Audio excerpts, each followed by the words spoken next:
Hello. Hello. Oh, my kneecaps are not a distraction on this video. I really wanted to sit down and make this video just because I saw, though, recent videos, maybe not so recent, I'm not sure when they posted them. I know Cam Mackey posted one, and Chris Broadhurst, I think that's his last name, might be blanking, posted one about ADHD and their thoughts on like being a creative with ADHD, and that's been one of the most in the last couple of days I'm starting to realize, like after watching those videos, like how actually crippling that ADHD actually is on my creative like mental and like my ability to pursue the things that I actually want to pursue. And just like I feel like it's always been a constant struggle on setting goals and boundaries to help me get to where I want to go, but also being able to reach those milestones and take those necessary steps, like better than 1%, in order to help me get to the goal that I want to achieve, right? Which in this case would be growing my personal brand, developing social media, things like that. Not things I have to do for a living per se, but those are the goals that I want for myself. So writing them down, kind of just creating a plan of action, and then being so hyper focused on other things without realizing it, thinking that I'm being productive and I am doing something, whether or not it's actually working towards those goals, realizing that that's not usually the case, that my ADHD is actually self-sabotaging me and what I want to do, and then coming to the realization of like, this is what I have been doing instead of what I told myself that I would do, and then having to have like that internal conflict within myself to then say like, okay, like how bad do I really want it? I'm not doing the things that I said I want to be doing. And then it makes you like really feel really bad. At least it does for me. Not only that, but like that also bleeds into like other parts of my life and business, and it gets really tricky. So I wanted to kind of just talk about my experience, which is why I'm making this video. What are the things that I've dealt with, which I kind of just went over a little bit. What are some of the things that kind of like help me stay on task, and just give a brief background on what is it that I do, right? Like what's my day-to-day like? What are the things that I'm involved in? How much time am I allocating for hobbies and things like that? I guess we can start off with what it is that I actually do, right? So I am a head coach over at Creators University. I'm a creative coach in a way. We work on helping videographers and filmmakers establish their business, create lead gen systems, and then continue to scale their business from there and make it profitable. I'm also running my video business on the side on top of doing that. So I have an almost full-time, more than so, full-time job at CU. And then I have about a little bit more than part-time, almost full-time job running my business as well. And then some other endeavors outside of that, still video related. I'm a part of a collective here in Indy. I live in Indianapolis. And it's 4 creatives under one entity, basically another video production company. So there's CU, my video business, and then Ignis Collective, which is just basically another video production company. I'm married.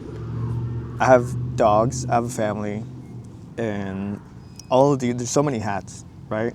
So just giving you a sort of third-person point of view on what it is that I actually do on a day-to-day basis, what my roles are. There's so many tasks that I'm dealt with that I have to accomplish, not necessarily every day, throughout the week, throughout the month. There's events that I have to cover. There's travel involved. You don't really realize it until you start like nodding down what is it that you actually do on a daily basis and like how actually spread thin you are. This is something that I've done time and time again. I'm not saying that I'm spread thin right now or I'm burnt out or anything. I love what I do. I love the skills that I have. I love the ability to use them, the ways that I want to use them. And then I'm outside. My life is great, right? I'm not complaining about that.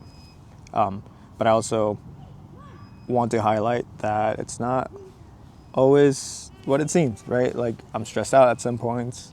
I'm maybe overwhelmed for certain tasks. Maybe I'm like too hard on myself on the things that I didn't do that I want to accomplish. There's kind of like a theme going, right? So now that we've set aside what is it that I actually do, what are some of the things that have actually helped me being a creative with ADHD? I've been hyperactive. It was more like hyperactivity and then also like hyper focusing on certain things when I was little. It was really bad. And my mom will tell you horror stories on when I was little about like what types of things I got into, like all the trouble that I was causing. There's a dog behind me. All the trouble that I was causing. Like nobody wanted to be around me. I was a really bad student at school. That's a completely different subject. I didn't go to school for any like video just to kind of give any context or anything like that. I don't have a degree in anything. I don't have a certification or anything. I'm just a creative who dropped out of college freshman, sophomore year because I really want to pursue a creative career. And here I am, right? I love what I get to do. So the things have, and this is again my train of thought, and this is happening in the video as well, where like I have an idea that I'm trying to unravel, and then I transition over to something else because again I hyper focus on that specific topic, and then I end up not finishing my sentence or finishing my thought, and I have no idea where I was at now. So it'll be fun to kind of edit that and see how that goes. The things that have helped me in the last few years or so, once I've really figured out what my flaws are, what I have trouble focusing on, and what actually helps me succeed to hit the milestones that I want to hit, is if it's not inside of me, it's out of mind. And that's like a thing that people with ADHD say. It's like out of mind, out of sight, out of mind. If I don't see it, if I don't have notes absolutely everywhere on my phone, on my computer, if I don't have alarms, notifications, like I will forget about it because my brain is moving 300 miles per hour and I'm already focused on the next thing. And we just saw it happen here with my train of thought, right? So having notebooks in all different sizes and shapes have definitely helped me. My wife's big into journaling, and like this is one of the notebooks that I have. Different notebooks for different things. This is just like if I'm reading a book, I'm taking notes because if I write it on my notes app, it's so editable and it's already, it almost feels like it's already being edited instead of just taken out of my brain. So analog has been a huge factor. If I write it down, I'll remember it. I think there's some sort of study that was done that if you write it down, you're more likely to remember things. That's the case for me. So notebooks in every shapes and size. This is just a journal, Paper Republic journal. I have a smaller one that I try to carry. It doesn't always happen because I forget it. I try to carry it whenever I can. Different notebooks for different ideas, just so things don't get mixed up or anything like that. Whatever it is that you're going to, ideas, colors, thoughts, just brainstorming, grocery lists. Believe it or not, you might go to the store, tell yourself that you need to buy a certain thing. You walk out the store with like 5 different things and not the thing that you wanted to because you didn't write it down. right? Been there, done that. That has been super helpful. Just constant reminders everywhere on my fridge, on the coffee maker in the morning, alarms on my phone. Sometimes I even change it to like my wallpaper just so I don't forget. Those tricks for me help me stay on task. And also it kind of helps me keep myself accountable because I can see the list of items being marked away, which means that I have less things to do. But also giving myself grace and understanding that I may or may not finish everything on my to-do list, right? And this is something that I tell students to do. Stay organized, stay consistent, give yourself grace, because we tend to give ourselves priorities, and you can't give yourself 30 priorities or 5 priorities or however many priorities, because only one thing could be a priority, right? If not, it overrides what the word priority means. You can't prioritize 20 things. So what is the first thing that needs to get done? Let's mark it down and then go down the list. You might have 10 to 15 things you have to get done on a weekly basis. Sometimes it happens to me. I mark them down. It's like a self-reward to be able to mark those things away. And then if I don't finish them, then I can structure my day the next day based on the things that I still need to do. And that system, it's very complex, at least it feels for me. Some people might just be able to kind of just put their to-do list on their phone app and just mark it down on the reminders app. I can't do that because I will forget, especially like on my phone. The moment I get on this thing, and it's something that I'm working still on a daily basis, I get so distracted. There's games on there. I'm a big fan of Pokemon TCG. Every time I get on there, the first instinct is just open the app and then close it because I have nothing else to do, right? I've run out of packs for the day. Social media, just gravitate to it as well. That's, again, another thing that we'll get and kind of just talked about here soon, but the less that I can touch my phone throughout the day, the easier it is for me to get things done. And even at that, like I'm on the computer most of the day, so making sure that I only have the tabs open that need to be open. Sometimes you'll open a tab that doesn't need to be open, like I don't know, like Instagram or YouTube, just for the sake of doing it, just because it's a reflex. And then I close it right away. Like I'll catch myself on the act, and it's been easier for me to do those things, like be more aware of the things that I'm doing that I shouldn't be doing. And just in the last, couple of years, because I'm more aware and more intentional on these systems that I have to keep me on track. So analog, writing things down, sticky notes everywhere, helped me a ton. Another thing that's helped me a ton, reading or allocating time to do the things that I really want to be doing. Maybe 2 years ago, at the beginning of the year, I told myself I was going to learn Japanese. Big surprise, I still don't know Japanese, just because 7 months went in, I was very dedicated with it. It got a little bit exhausting having to travel to go to classes. I missed a couple classes because I had to travel for work. And then when I returned, there were like 3-4 lessons ahead, and it was a completely different ball game at that point. So I don't think I have time to catch up. So I kind of just stopped going. It was between Japanese, learning an instrument. I wanted to learn how to play the guitar. I started years back, and again, I stopped going because I got distracted and I didn't commit to the things that I wanted to do, right? So when I look back at it, this is a completely different rant right here, but once I look back at things that I've started that I really wanted to do, I kind of get in my head, or I tell myself, like, why didn't you commit, right? How far along would you have been if you committed to those things? Because I hyper-focus on something else, a different activity. I took too many things on my plate because I have enough energy, and this is like hyperactivity, like ADHD gives me a lot of energy throughout the day. to do things. I don't feel as fatigued as other people, which is a blessing and a curse. So I think I add a lot of things to my plate. And again, it's another like negative thing that just comes with the way I do things.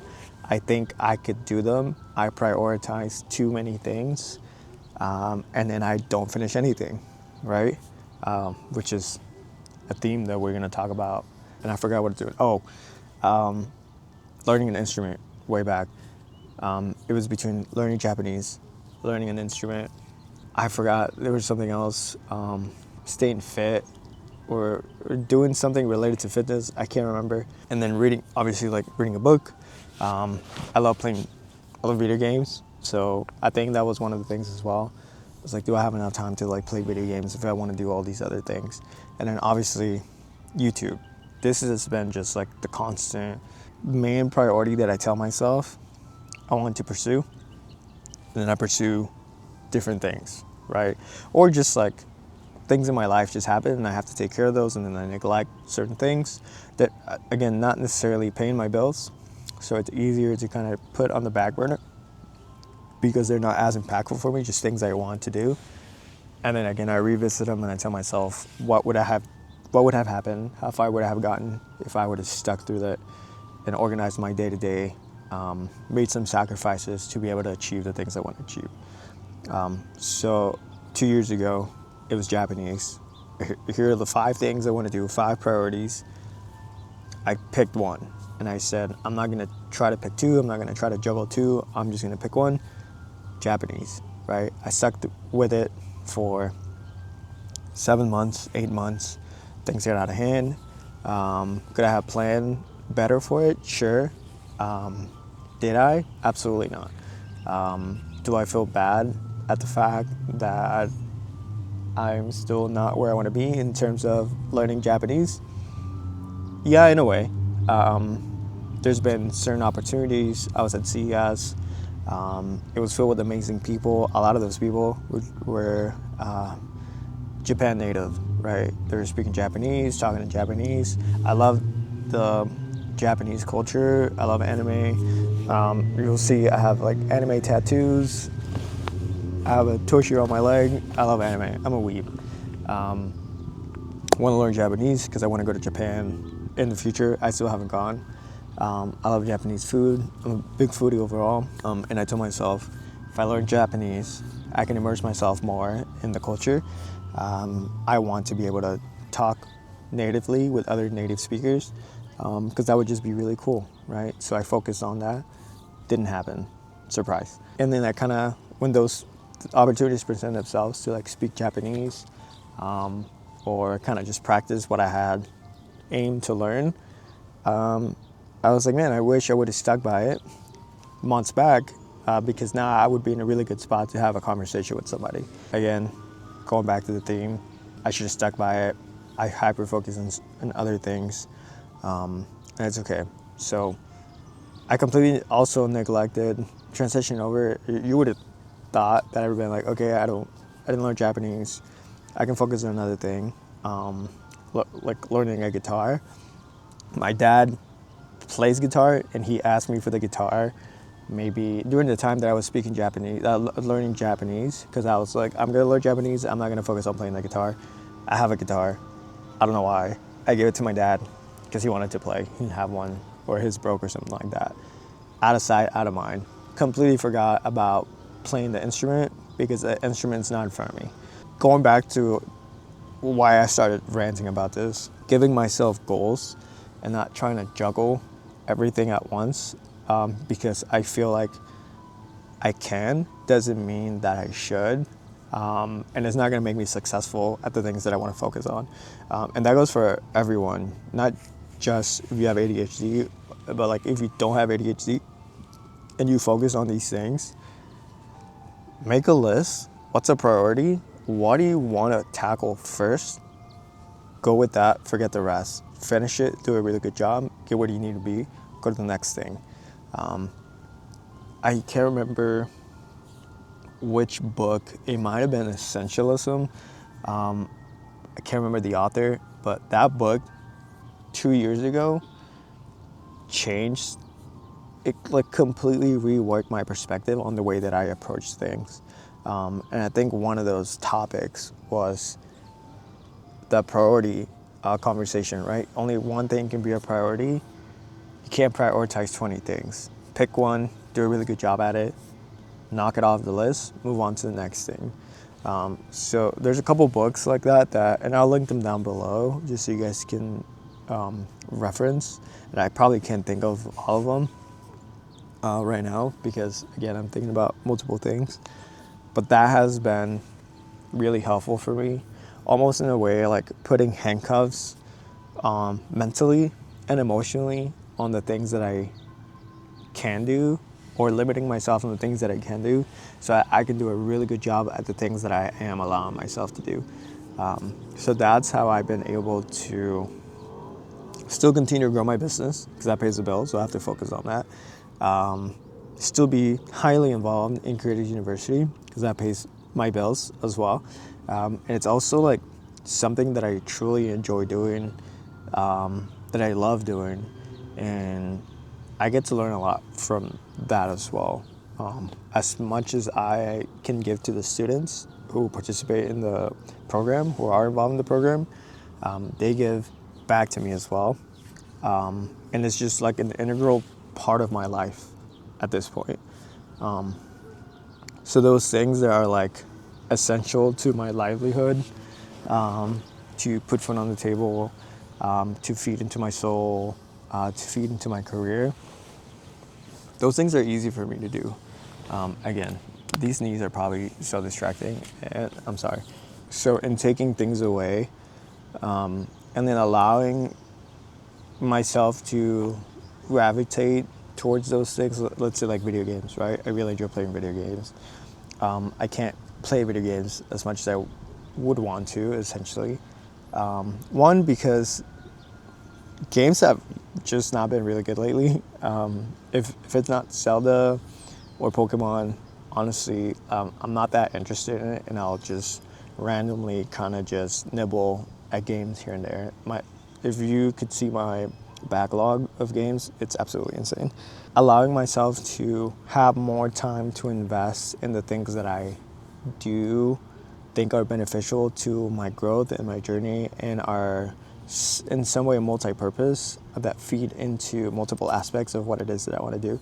I do allow myself, and then I trick myself into doing those things a lot more often. So like reading, I want to read, right? Let's be honest, it's really exhausting to read a lot of self-help books back to back. That's not probably something you should aim at doing unless you like just absolutely love doing that. Then go for it. For me, it doesn't work. It's really exhausting. My mind needs a break from those things. So what did I do instead? I gravitated towards reading fantasy, right? Fantasy allows me to think about the story. It doesn't, for me at least, it doesn't allow me to kind of go into like specific moments. It's an ice cream truck. I haven't seen one of those in a minute. It doesn't allow me to exit the thought process of the story that I'm reading and think about something completely random. Self-help books do that to me, because there's two squirrels just absolutely going crazy. Holy shit. Self-help books do that to me because they're helping me, right, in the aspects of my life that I'm lacking. So it makes me think about those aspects of my life, and it's like, oh, I should probably do X, Y, and Z, or I should probably go and invest my time into doing this thing, right? So you can see how I can start to like segment myself away from the actual thing that's supposed to be helping me. It's actually not beneficial to me to some degree at some point. So there's certain books, I'll read as much as I can, my mind will start to wander, and then I'll be uninterested in that book. Fantasy books don't do that to me. I'm invested in the story. I'm invested on seeing it from point A to point Z. And I get a reward at the end of the day, which is closing the lid of that page, of that book, on the last page, and saying I read this entire thing. That's a visual reward for me that's very satisfying. And then there's also the fact that I read, period, which is something that I told myself I wanted to do. That's the other thing at the beginning of the year, 2 years ago. It's I want to read more books, right? Language, didn't do music. I wanted to reading books. That's what I've been doing. Back to what I was saying. Being able to finish the book and then continue the story. Brandon Sanderson's books have been awesome. I've been reading Throne of Glass. I'm just going to go out and say it. Those books are pretty good. So roast me all you want. I'm not reading Akatar. Throne of Glass, pretty good. That has helped me out a ton and kind of just staying consistent on just reading as a whole. No, it's not, my goal is very broad on that aspect. I think that's also another thing that's helping me is niching down on my goals hurts me a lot than it benefits me. And to some people, that might be counterintuitive. Yes, I want to read self-help books. I want to read, period. And self-help books sometimes drain the life out of me. So how do I overcome that? I read something else, fantasy or thrillers, mysteries, whatever it is. I read that. I let it continue to propel me forward on that goal, which is reading. And then I'll come and revisit self-help books. I don't know if there's a self-help book, but it's reading into the things that I really enjoy, right? Which is growing as an individual. I read Still Like an Artist yesterday in a day. I'm reading this today. If I read another book that's a little bit thicker, that's not as digestible, that I can't read in a day, I might get stuck again. I might stop reading. So I'll transition back to fantasy, right? So those little tricks, not just in reading, but in other aspects of my life, have helped a ton. And I hope this is making sense for whoever is watching. In the niche version of it, I want to make YouTube videos, right? That's not always possible, and or the process of getting into the groove of being able to make these videos, it's so daunting to me that I just don't make anything, right? So I told myself, you're not just gonna make YouTube videos, you're gonna make videos about anything, right? What's also helped a ton in that aspect of creating is cycling. I love cycling. I fell back in love with it this year, or last year, December, and I've been going extremely hard at it. I really enjoy it. It's really freeing, and it helps with my ADHD to kind of just regroup, refocus, let out all my thoughts. It's almost like journaling, but in motion. That's what it feels like. So I just lost my thought process. That's absolutely insane. There's so many things happening. So many sounds, so many people. Oh, with videos. So I started recording myself, recording myself on the bike, right? I have an Action Pro, I have a Pocket 3, I have an Insta360. Those things have been, one, really exciting for me because it's not just standard camera that I'm used to recording in most of the time, right? Video production, all that stuff. They're smaller tools, a little bit more restrictive tools that allow me to kind of just make something exciting with less things to worry about, if that makes sense. And there's multiple views and softwares that you use, and the grading and like the editing is not like the usual editing and recording that I'm used to, right? Intertwining new and old things on a medium, which is cycling, that I really enjoy as of now. I told myself, if I don't create videos on YouTube, I'm gonna create videos on these things. And if you go to my social media page, the last couple posts that I made have been on a bike or about my bike or just random videos of me riding my bike, or photos even. That's another thing, right? Like I'll go on a trip, I'll get really inspired, I take a lot of photos, and then I'll fall off the face of the earth, and then I'm like, I should be posting more, because I don't think there's a lot of really exciting things happening in my life enough to document them, and that's probably not the case, right? So I use that medium and I say I'm just gonna post videos about anything. Doesn't matter as long as I'm posting a video. So that's helped me get to this point where in a groove, I have momentum built where it allows me to record a YouTube video and I just rant about it. And hopefully this has been helpful for whoever's watching, and you can revisit it and feel seen and amazing knowing that you're not alone and feeling like your mind is in a domain expansion by Gojo.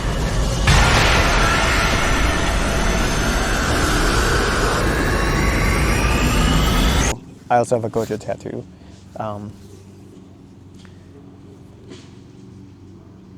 Yeah. So I started posting those videos. And then obviously like opportunities to travel with the collective and with CU, going to CES, getting to go to parks, getting to go to Seattle with some friends, and again, just riding my bike there. Helps me stay creative, help me stay grounded, help me stay level-headed, and just allows me to continue moving forward, even if it's just 1%, right? As long as I'm moving forward in some direction without a specific goal in mind, I feel like it helps me just stay in motion. And I think that's the most important thing that I've learned the last couple of years is try to stay in motion, even if it's not going in a straight line. Let's say I take a left turn, that's okay. You're still moving and you'll find your way forward again, but don't stop. That's the main thing I don't want. I think another to weirdly transition away, and this kind of ties into like the first thing, something that I struggle with too is deadlines. In writing things down, keeping track of everything, reminding myself when things are due, it keeps me from not missing those deadlines and also avoids the inevitable procrastination of doing things at the very last minute. Although I feel like it helps me do my best work, it's not something that I want to continue doing because, believe it or not, it is very stressful. It's happened recently with a couple projects. It happens recently with like just self-development things that I want to do, going to the gym. I bypass that by just riding my bike a lot. Being on my phone, Duolingo helps me stay consistent with Japanese or Italian or whatever it is I want to learn. Not necessarily one language, but just any language at this point. Just get on the app. And I say that after I lost my streak of like 158 days because I got lazy months ago. So making myself do very small things snowballs into me actually doing the thing. To try to wrap it up a little bit, and there wasn't really anything, like no structure to this video. I wanted to just rant and kind of just share my experience. It's crippling and it is debilitating, not in a way where it's not like in the moment it's happening, but it's debilitating in the moment where you realize what could have been, what you could have been doing, but you strayed away from doing. And that's brings self-doubt. It brings confusion on alignment, on career, or on goals in general. You're obviously not alone if you're watching this video and you're relating. And I think the more you can talk to people about it, the more you can create a video. Even if you don't post it, just create the video and just talk to yourself as a form of journaling. The more you can journal about it and write about it, just buy a notebook, bring it with you wherever you go. And if you're ever overwhelmed, confused, you feel bad because you missed the deadline, you feel bad because you're procrastinating, write it down. Just write it down. Once you start doing those things for yourself, you'll start to catch up with all the little things that compound over time that are stopping you from doing the thing that you actually want to do. I think it's worked for Chris and Cam, and it's worked for many other people who have ADHD as well. And if you ever just need to talk about any of these things, like, I'm happy to help. I talk to people all the time. Reach out to me. Eventually, this will become bigger than it actually is. It'll become bigger than me. Hopefully this video has been helpful. Hopefully you resonate with it. And yeah, that's pretty much it. That's all I have for you guys. Thanks for listening to my rant, and I'll talk to you soon.